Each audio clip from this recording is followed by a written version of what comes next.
Виждаме права и отдел с Нексус.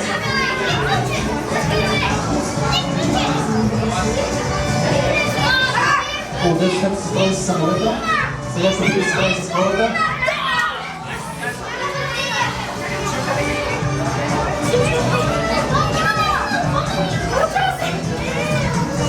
Само двама са там. По време на рунда няма тайм-аут, както учениците се побеждават. Времето тече, винаги извиняваме се. Михаил сега ще оправи камерата.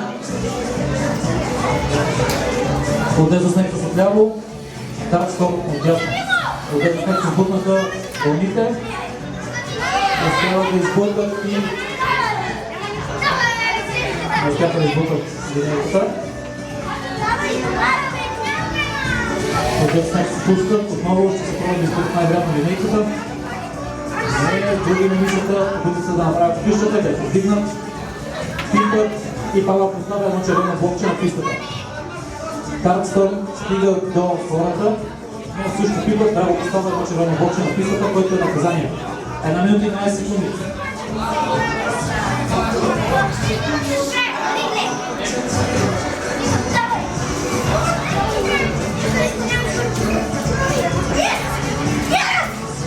Даркстърн тръгват, блъкват камиона с провизиите, дали ще го закарат до края на ляво положение. Отдел с Нексус тръгват. Иска да повдигне стрелката и имаме повдигната стрелката. До момента Ивар София няма отбор, който да успява да повдигне стрелката. Не е толкова лесно, ако искате да видите и се обадете. Това ще видите. Първият отбор повдигна стрелката е Отдел с Нексус. Изчакаме около 25 секунди за приключване на рунда. Моля само хора представители на отбор. Всички останали ще правите бяхане.